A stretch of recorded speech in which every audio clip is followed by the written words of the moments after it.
નમસ્કાર મિત્રો, હું રાજેશ ભાસ્કર આપ સૌનું યુટ્યુબમાં આપણી આ ચેનલ પર સ્વાગત કરું છું. મિત્રો, આજે આપણે તારીખ 3 જૂન 2025ના કેટલાક મોસ્ટ ઇમ્પોર્ટન્ટ કરંટ અફેર અને અગાઉની પરીક્ષામાં પૂછાયેલા કેટલાક ઇમ્પોર્ટન્ટ પ્રશ્નો વિશે ડિટેલમાં ચર્ચા કરીશું, જે આપને આવનારી પરીક્ષા માટે ખૂબ જ ઉપયોગી સાબિત થશે.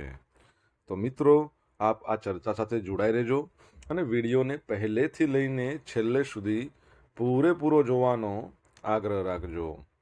તો ચલો મિત્રો, શરૂ કરીએ. શરૂઆત કરતા પહેલા જણાવી દઉં કે જો તમારે આપણી આ યુટ્યુબ ચેનલને સબસ્ક્રાઇબ કરવાનું બાકી હોય તો ચેનલને સબસ્ક્રાઇબ કરજો, નોટિફિકેશન બેલ આઇકોનને પ્રેસ કરીને, અને જો તમને વિડીયો પસંદ આવે તો વિડીયોને લાઇક કરજો. પરંતુ અત્યારે તમારા જેટલા પણ મિત્રો છે જેઓ કોમ્પિટિટિવ એક્ઝામની તૈયારી કરી રહ્યા છે એ બધા મિત્રો જોડે વિડીયોની લિંકને શેર કરી દો. ચલો તો શરૂઆત કરીએ. સૌપ્રથમ જોઈશું અગાઉની પરીક્ષામાં પૂછાયેલા બંધારણના પ્રશ્નો, જેના જવાબો તમારે મને કમેન્ટ બોક્સમાં લખીને જણાવવાના છે. વિડીયોના લાસ્ટમાં જ્યારે હું તમને આ દરેક પ્રશ્નના જવાબ જણાવું ત્યારે તમારે ચેક કરવાનું છે કે તમે આપેલા પ્રશ્નોના જવાબમાંથી કેટલા પ્રશ્નોના જવાબ સાચા છે, અને જેટલા પણ પ્રશ્નો જવાબ સાચા હોય એનો આંકડો તમારે કમેન્ટમાં લખવાનો છે કે 10માંથી આટલા સાચા. ડેઇલી જીકે ટેસ્ટમાં આપણે રોજ 10 પ્રશ્નો પૂછે છે, જેમાંથી 5 પ્રશ્નો બંધારણના હોય છે. બાકીના જે 5 પ્રશ્નો છે એ ગુજરાતની ભૂગોળના છે. તો તમે તમારા આન્સર આપવાની છે કમેન્ટ બોક્સમાં, અને હું આજના કરંટ અફેરનો પ્રથમ પ્રશ્ન છે એની શરૂઆત કરું છું. આજનો પ્રથમ પ્રશ્ન છે કે ગુજરાત દૂધ ઉત્પાદનમાં 11.8 મિલિયન ટનના અભૂતપૂર્વ વધારા સાથે દેશમાં કેટલામાં ક્રમે છે? તો દેશમાં ચોથા નંબર પર છે ગુજરાત. સૌથી વધારે દૂધ ઉત્પાદન કરે છે ઉત્તર પ્રદેશ, ત્યારબાદ રાજસ્થાન, ત્યારબાદ મધ્યપ્રદેશ, અને ગુજરાત છે એ ચોથા નંબર પર છે. બરાબર છે. તો છેલ્લા 2 દાયકામાં ગુજરાત દૂધ ઉત્પાદનમાં 11.8 મિલિયન ટનના અભૂતપૂર્વ વધારા સાથે દેશમાં ચોથા ક્રમે છે.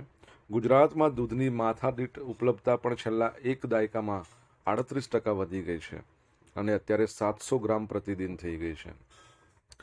વાર્ષિક 18 મિલિયન ટનથી વધુ દૂધ ઉત્પાદન સાથે ભારત એ કુલ દૂધ ઉત્પાદનમાં ગુજરાતનો 7.5% છે. ભારતનું જે દૂધ ઉત્પાદન છે દર વર્ષે 5.7% છે, જ્યારે ગુજરાતનું દૂધ ઉત્પાદન 9.26%ના દરે તેજ ગતિએ વધી રહ્યું છે. હવે ભારત 1998થી આજ દિન સુધી દૂધ ઉત્પાદન અને ડેરી ઉદ્યોગ ક્ષેત્રે સમગ્ર વિશ્વમાં પ્રથમ ક્રમે રહ્યું છે. ભારત દેશ વાર્ષિક 239 મિલિયન ટન જેટલું દૂધ ઉત્પાદન સાથે વૈશ્વિક દૂધ ઉત્પાદનમાં 25% જેટલો ફાળો છે. છેલ્લા 1 દાયકામાં દેશના દૂધના ઉત્પાદનમાં 63% જેટલો વધારો થયો છે. આટલું જ નહીં, દેશમાં દૂધની માથાદીઠ ઉપલબ્ધતા પણ છેલ્લા 1 દાયકામાં 48% વધીને આજે 471 ગ્રામ પ્રતિદિન જેટલી થઈ ગઈ છે. તમને ખબર જ છે કે આપણા ભારતની અંદર આપણે રાષ્ટ્રીય દૂધ દિવસ ક્યારે મનાવીએ છીએ? તો 26મી નવેમ્બર. તમારા માટે પ્રશ્ન એવો છે કે વિશ્વ દૂધ દિવસ આપણે ક્યારે મનાવીએ છીએ? તમને જો આન્સર આવડતો હોય તો કમેન્ટ બોક્સમાં લખીને જણાવી શકો છો. દર વર્ષે વિશ્વ સાયકલ દિવસ ક્યારે મનાવવામાં આવે છે? તો આજનો દિવસ છે 3 જૂન છે, જેને કહેવાય છે વિશ્વ સાયકલ દિવસ. તો દર વર્ષે સંયુક્ત રાષ્ટ્ર છે એ 3 જૂને વિશ્વ સાયકલ દિવસની ઉજવણી કરે છે. એપ્રિલ 2018માં યુનાઇટેડ નેશન જનરલ એસેમ્બલી છે એણે 3 જૂનને આંતરરાષ્ટ્રીય વિશ્વ સાયકલ દિવસ તરીકે ઘોષિત કર્યો હતો.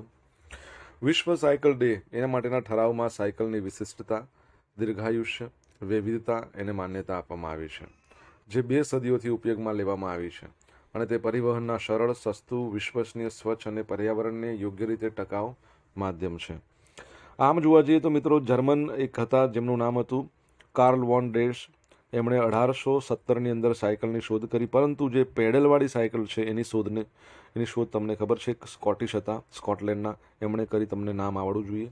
શું નામ છે એમનું? આન્સર આવડતો હોય તો કમેન્ટ બોક્સમાં લખીને જણાવી શકો છો. બરાબર. 6થી 25ટી બોલાર્ડ પુલટગ સબલ યાર્ડ 340 એનું લોન્ચિંગ. તો 6ઠ્ઠા નંબરનું છે આ બોલાર્ડ પુલટન, જેનું લોન્ચિંગ 27મી મે 2025ના રોજ કોલકાતાના મેસર્સ TRSL ખાતે કમાડોર એસ શ્રીકુમાર WPS કોલકાતા એમની હાજરીમાં મુખ્ય અતિથિ તરીકે થયું હતું. ખબર છે કોલકાતા છે ત્યાં ભારતની અંદર સૌ પ્રથમ 1984માં મેટ્રોની શરૂઆત થઈ. અંડર વોટર પણ કોલકાતામાં એક નદીના અંદર કહી શકે કે શરૂઆત થઈ છે. તમારે નદીનું નામ જણાવવાનું છે જ્યાં ભારતમાં સૌ પ્રથમ અંડર વોટર મેટ્રોની શરૂઆત થઈ છે. આ ટર્ક્સની વાત કરીએ તો 12 નવેમ્બર 2021ના રોજ કોલકાતાના મેસર્સ ટીટાગઢ રેલ સિસ્ટમ લિમિટેડ એની સાથે થયેલા 25 બુલાડ પુલ ટર્ક્સના બાંધકામ માટેના કરારનો એક ભાગ કહી શકે. આ ટર્ક્સને ભારતીય રજિસ્ટર ઓફ શિપિંગના સંબંધિત નૌકાદળના નિયમો અને નિયમન અનુસાર સ્વદેશી રીતે ડિઝાઇન અને બનાવવામાં આવ્યા છે. આ ટર્ક્સ ભારત સરકારની મેક ઇન ઇન્ડિયા અને આત્મનિર્ભર ભારત પહેલના ગૌરવશાળી ધ્વજવાહક કહી શકાય. બરાબર છે. તો યાદ રાખજો. 6 નંબરનું છે 25 ટન બોલાડ પુલ ટગ સબલ. આનું કામ શું હોય ખબર છે? જહાજને ધક્કો મારવાનું કામ હોય. જહાજ હોય ને એને ધક્કો મારવાનું કામ હોય છે. બરાબર છે.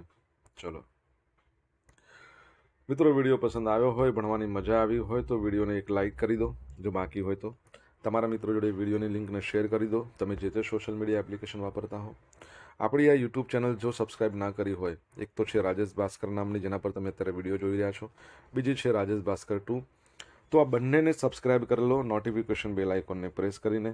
અને જો તમારે ડેલી કરંટ અફેરની પીડીએફ જોઈતી હોય, બિલકુલ ફ્રીમાં મળશે દરરોજ, તો આપણી ટેલિગ્રામ ચેનલને જોઈન કરો. લિંક વિડીયોની ડિસ્ક્રિપ્શનમાં છે, અથવા રાજેશ ભાસ્કર સર્ચ કરશો ટેલિગ્રામમાં આવો સિમ્બોલ આવશે. બરાબર છે. એના તમે જોઈન થઈ શકો છો. અહીંયા તમને રોજ પોલ્સ પણ રમવા મળશે. તાજેતરમાં ગુજરાતમાં શાળાઓ દ્વારા કરવામાં આવતા શૈક્ષણિક પ્રવાસ દરમિયાન વિદ્યાર્થીઓની સુરક્ષા માટે કેટલા પોલીસ કર્મીઓને વિદ્યાર્થીઓ સાથે રાખવાનો નિર્ણય કરાયો છે? તો જવાબ આવશે 2 પોલીસ કર્મીઓ હશે. કેટલા? 2 પોલીસ કર્મીઓ. તો રાજ્યની પ્રાથમિક, માધ્યમિક, ઉચ્ચતર માધ્યમિક શાળાઓ છે એના દ્વારા જે પ્રવાસો યોજાય છે, પિકનિકો યોજાય છે, ભારત દર્શન કાર્યક્રમો યોજાય છે, હવે તેમાં 2 ગણવેશધારી પોલીસ કર્મીઓ ફરજિયાત રીતે હાજર રહેશે. વડાપ્રધાનની અધ્યક્ષતામાં યોજાઈ હતી ડીજીપી આઈજીપી કોન્ફરન્સ 2024. એ દરમિયાન વડાપ્રધાન અને કેન્દ્રીય ગૃહમંત્રી દ્વારા આપવામાં આવેલા સૂચનોને પગલે આપણા રાજ્યના પોલીસ વડા વિકાસ સહાયે આ મહત્વનો નિર્ણય જાહેર કર્યો છે. આ આદેશ મુજબ દરેક આચાર્યને પ્રવાસ યોજવામાં પહેલા નજીકના પોલીસ સ્ટેશનનો સંપર્ક કરીને પ્રવાસ દરમિયાન 2 પોલીસ કર્મીઓની હાજરી સુનિશ્ચિત કરવી પડશે. આચાર્ય બરાબર કે 2 પોલીસ કર્મીઓ છે. મહિલાઓની સહભાગી પ્રવાસ હોય, ખાસ રીતે મહિલા પોલીસ કર્મીઓની પણ હાજરી ફરજિયાત.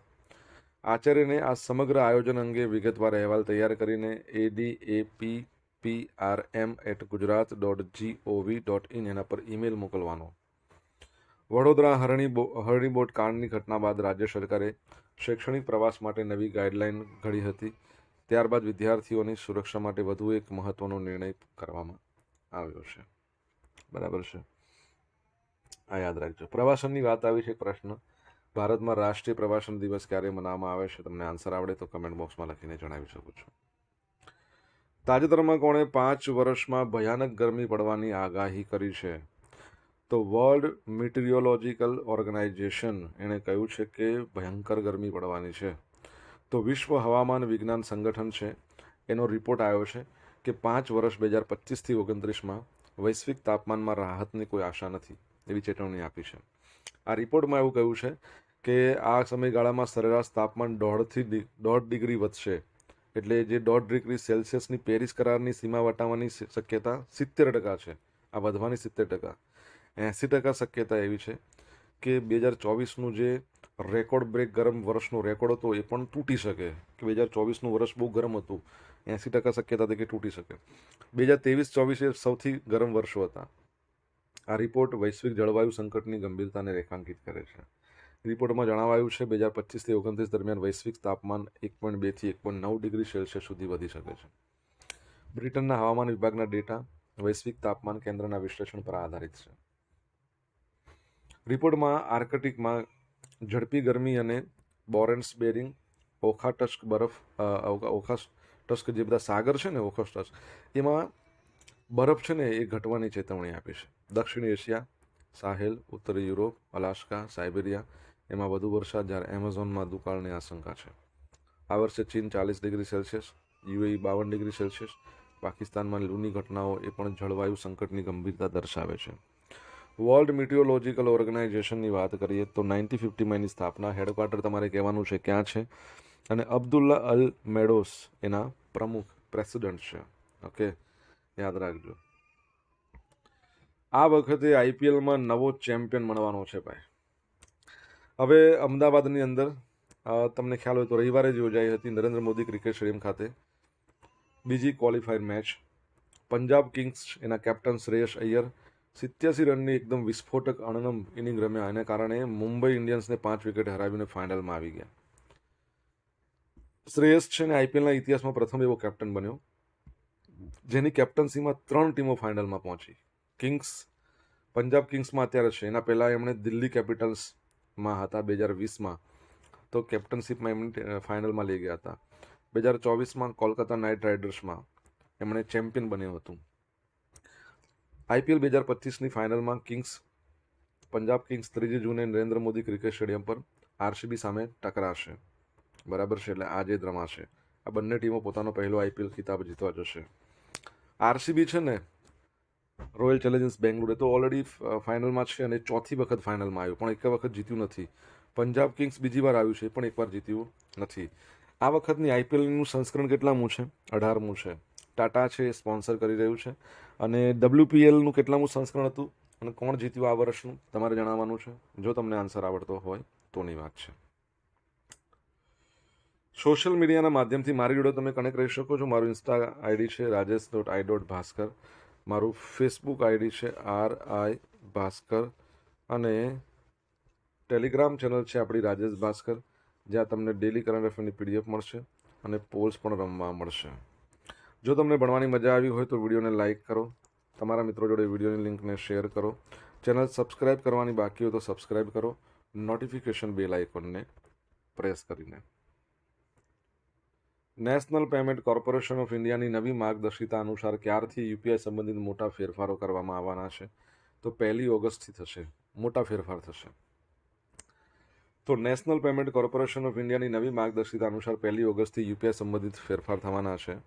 એમાં બેલેન્સ ચેક કરવું હોય, ટ્રાન્ઝેક્શન સ્ટેટસ જોવું હોય, તો આવી બધી સેવાઓનો સમાવેશ થાય છે. જો પીક અવર્સ દરમિયાન સવારે 10થી લઈને 1 વાગ્યા, સાંજે 5થી 9:30 એ દરમિયાન બેલેન્સ ચેક કરવા અથવા આની સુવિધા પ્રતિબંધિત થઈ શકે છે, બ્લોક પણ કરી શકે છે લોકો. 1 ઓગસ્ટથી દિવસમાં ફક્ત 50 વખત જ બેલેન્સ ચેક થઈ શકશે. ઉપરાંત હવે બેંકોએ દર વ્યવહાર પછી ગ્રાહકોને બેલેન્સની માહિતી આપવી પડશે. બરાબર છે. તો આ માહિતી તો પહેલાં પણ આવી શકે છે. દરેક બેંક વ્યવહાર પછી કોનું ટ્રાન્ઝેક્શન કર્યું, કેટલું થયું, શું છે, એ લગભગ જૂન મહિનામાં જ આવી જશે. બાકીના આ બધા આવવાની શક્યતા છે.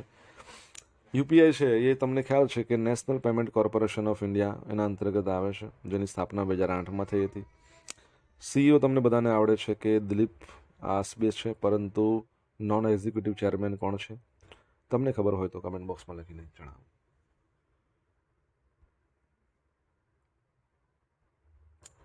મિઝોરમની રાજધાની આઇઝોલ ઉત્તર પૂર્વમાં જ રેલ નેટવર્ક સાથે જોડાયેલી ચોથી રાજધાની બની ગઈ છે. તો ઉત્તર પૂર્વ ભારતમાં માળખાગત વિકાસને નોંધપાત્ર પ્રોત્સાહન આપતા મિઝોરમની રાજધાની આઇઝોલ એ બેરોબી સેરાંગ આ નવી લાઇન દ્વારા સત્તાવાર રીતે રાષ્ટ્રીય રેલવે નેટવર્ક સાથે જોડવામાં આવ્યું છે. ભારતીય રેલવે આઇઝોલ છે એને રાષ્ટ્રીય રેલ નેટવર્ક સાથે જોડતો 5021.45 કરોડ રૂપિયાનો 51.38 કિલોમીટર લાંબો બૈરાબી સૈરાંગ રેલ પ્રોજેક્ટ શરૂ કર્યો છે. આઇઝોલ રેલ કનેક્ટિવિટી સાથે ચોથું ઉત્તર ભારતની રાજધાની બન્યું છે. આ પ્રોજેક્ટ સાથે મિઝોરમ ચોથું ઉત્તર પૂર્વીય રાજ્ય બની ગયું છે, જેની રાજધાની રેલવે દ્વારા જોડાયેલી છે. તમને ખબર છે ને, મિઝોરમ વિશે આપણે ભણ્યા હતા, ભારતમાં પ્રથમ એવું રાજ્ય છે જે 100% સાક્ષરતા ધરાવતું હોય. પહેલેથી જ જોડાયેલા અન્ય રાજ્યોમાં આસામ, ત્રિપુરા અને અરુણાચલ પ્રદેશ છે. તમને ખબર છે, રિસન્ટલી આપણે ભણ્યા હતા કે દાહોદ ખાતેથી એક લોકોમોટિવ એન્જિન છે એનું લોકાર્પણ કરવામાં આવ્યું રેલવે માટેનું. કેટલા હોર્સ પાવરનું હતું? તમને આન્સર આવડતો હોય તો કમેન્ટ બોક્સમાં લખીને જણાવી શકો છો. હવે મિત્રો જોઈશું અગાઉની પરીક્ષામાં પૂછાયેલા બંધારણના પ્રશ્નો. પહેલો પ્રશ્ન, કોઈ પણ રાજકીય પક્ષે રાષ્ટ્રીય કક્ષાના રાજકીય પક્ષ તરીકે માન્યતા મેળવવા ઓછામાં ઓછા કેટલા રાજ્યોમાં માન્યતા મેળવેલ હોવી જોઈએ? તો 4માં. મિનર્વા મિલ્સ કેસ એમાં સર્વોચ્ચ અદાલત દ્વારા 42મો બંધારણ સુધારો એની કઈ કલમ ગેન બંધારણીય જાહેર કરવામાં આવી હતી? તો 55મા નંબરની કલમ. જ્યારે રાજ્ય વિધાનસભાનું વિસર્જન કરવામાં આવે છે, રાજ્યની વિધાનસભા હોય ને, ત્યારે કાયદો બનાવવાની સત્તા કોની પાસે હોય? તો સંઘની સંસદ પાસે. 2 કે તેથી વધુ રાજ્યો વચ્ચે એક વડી અદાલત સ્થાપવાની સત્તા કોની પાસે હોય? એ પણ સંસદ જોડે હોય. યાદ રાખજો, આ પ્રશ્ન પરીક્ષામાં એવો છે ને, પૂછાય ને તો લોકો કન્ફ્યુઝ થાય, કાં તો સર્વોચ્ચ અદાલત લખે કે રાષ્ટ્રપતિ, પણ શું આવે જવાબ? સંસદ પાસે સત્તા છે. ખાસ યાદ રાખજો. રાજ્યો વચ્ચેની તકરાર સર્વોચ્ચ અદાલતની કઈ હુકુમત હેઠળ આવે છે? તો એની મૂળ હુકુમત છે. શું છે? મૂળ હુકુમત કહેવાય. હવે મિત્રો જોઈશું અગાઉની પરીક્ષામાં પૂછાયેલા ગુજરાતની ભૂગોળના પ્રશ્નો. પહેલો પ્રશ્ન, એશિયા ખંડનો સૌથી મોટી સહકારી ડેરી ક્યાં છે? તો આણંદમાં. બરાબર. તમને ખબર છે આણંદની અંદર ભારતની પ્રથમ સહકારી યુનિવર્સિટી બનશે, ત્રિભુવન સહકારી યુનિવર્સિટી એવું નામ હશે. ખારા ઘોડા શું છે? સ્થળનું નામ છે. બરાબર છે. કચ્છનું નાનું રણ જે કહે છે કે ને એ. ભારતની ભૂમિનો 6% ભાગ કયું રાજ્ય રોકે છે? તો આપણું ગુજરાત રોકે છે. ઇફકો શાના માટે પ્રખ્યાત છે? તો રાસાયણિક ખાતર બનાવવા માટે પ્રખ્યાત છે. સૌરાષ્ટ્રની સૌથી લાંબામાં લાંબી નદી? ભાદર. ગુજરાતની પૂછે સાબરમતી. ઉત્તર ગુજરાતની પૂછે તો બનાસ. આ યાદ રાખજો, પરીક્ષામાં પૂછાય છે. હવે મિત્રો જોઈશું ગઈકાલે પૂછેલા પ્રશ્નનો જવાબ. પહેલો પ્રશ્ન, 100% રેલવે ટ્રેકનું વિદ્યુતીકરણ હાંસલ કરનાર ભારતનું 24મું રાજ્ય અથવા તો યુટી આપણું ગુજરાત છે. સેકન્ડ પ્રશ્ન, તાજેતરમાં કોણે એશિયન એથ્લેટિક્સ ચેમ્પિયનશિપ 2025માં પુરુષોની 3000 મીટર સ્ટીપલ ચેસ સ્પર્ધામાં ગોલ્ડ જીતીને ઇતિહાસ રચ્યો? તો અવિનાશ સાબલે. બરાબર છે. હવે મિત્રો આજે જેટલા પણ પ્રશ્નો પૂછ્યા છે એના જવાબ જોઈ લઈએ.